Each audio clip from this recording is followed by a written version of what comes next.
Assalamualaikum warahmatullahi wabarakatuh. Saya Winta Febrianti, NIM 2011811599, Prodi PAI Fakultas Tarbiyah dan Keguruan dari Lokal 6I. Baiklah, di sini saya akan menjelaskan RPP saya dengan materi kesuksesan Nabi Muhammad SAW dalam melakukan perubahan. Sebelum kedatangan Nabi Muhammad SAW dan umat Islam, Madinah dinamakan Yasrib.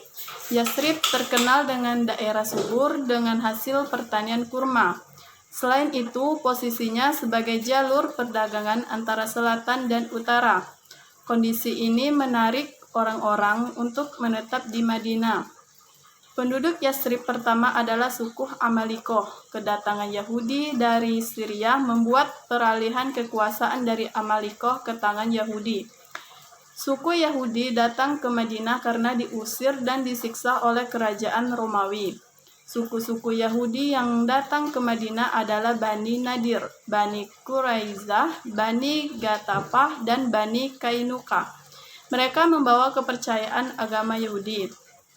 Selain itu, datang imigran dari Arab Yaman, yaitu suku Aus dan Khazraj, dengan membawa agama pagan, yaitu kepercayaan kepada benda-benda dan kekuatan alam.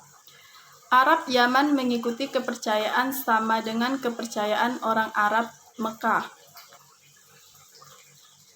Dalam sejarah Islam, hijrah adalah kegiatan perpindahan Nabi Muhammad SAW bersama para sahabat dari Mekah ke Madinah dengan tujuan mempertahankan dan menegakkan Islam. Hijrah terbagi menjadi dua macam. Yang pertama, hijrah makaniyah, yaitu meninggalkan tempat.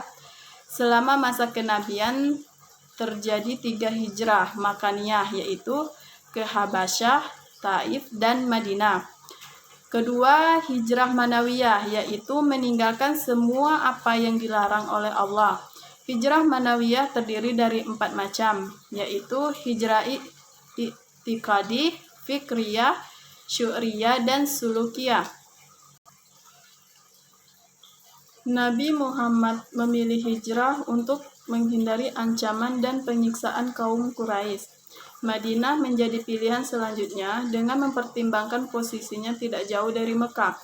Dia memiliki ikatan kerabat dari kakeknya, yaitu Abdul Muthalib.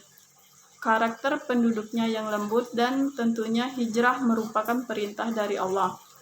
Kafir Quraisy meningkatkan tekanan dan ancaman terhadap Nabi Muhammad, terutama setelah meninggal Abu Talib dan Siti Khadijah.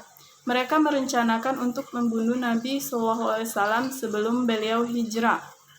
Mereka merasa hijrah Nabi SAW dan pengikutnya ke tempat baru akan memperkuat umat Islam dan nantinya akan menyerang mereka. Kafir Quraisy memilih Farah al-Gojo untuk membunuh Nabi Muhammad, tapi akhirnya gagal. Nabi Muhammad telah mempersiapkan proses hijrahnya dengan matang. Setelah mayoritas umat Islam hijrah ke Madinah, Nabi Muhammad SAW mendapat perintah hijrah bertepatan dengan pengepungan rumahnya oleh para al-Gojo kafir Quraisy.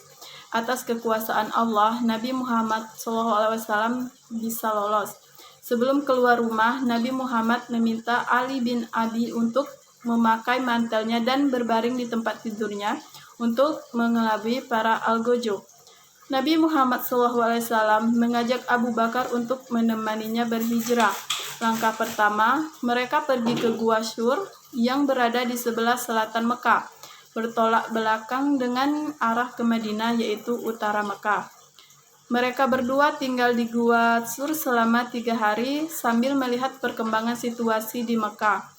Pada hari keempat, mereka meninggalkan Gua Syur menuju kota Madinah. Setelah berjalan 7 hari, Nabi Muhammad SAW beristirahat di Kubah dan sempat membangun masjid yang dikenal dengan masjid pertama dalam sejarah Islam.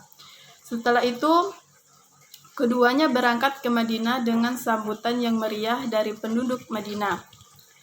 Nabi Muhammad SAW melakukan beberapa rencana, yaitu membangun masjid, mempersaudarakan kaum muhajirin dan kaum ansor, dan membuat perjanjian antara umat Islam dengan Yahudi. Selain itu, dalam rangka mengembangkan perekonomian Madinah, Nabi SAW melakukan beberapa program, yaitu mempersaudarakan kaum muhajirin dan kaum ansor. Orang-orang miskin tinggal di masjid, membuka lapangan kerja, menganjurkan berdagang bagi yang punya modal, menganjurkan bertani bagi orang yang tidak punya modal, dan mengelola zakat dengan baik. Sistem persaudaraan berlandaskan iman dan aturan toleransi beragama menjadi modal utama kesuksesan dakwah Nabi Muhammad SAW di Madinah. Nabi Muhammad SAW menghadapi tantangan dalam berdakwah dari dalam Madinah, yaitu orang-orang Yahudi, dan dari pihak luar Madinah, yaitu kafir Quraisy.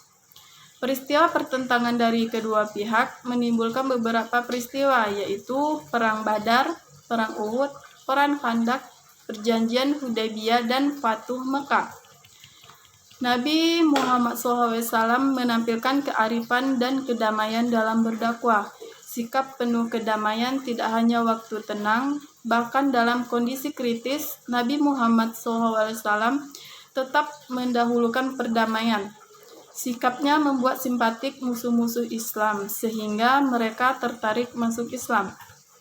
Demikianlah yang dapat saya sampaikan mengenai materi dari RPP saya SKI. Mohon maaf jika ada salah kata. Saya akhiri dengan wassalamualaikum warahmatullahi wabarakatuh.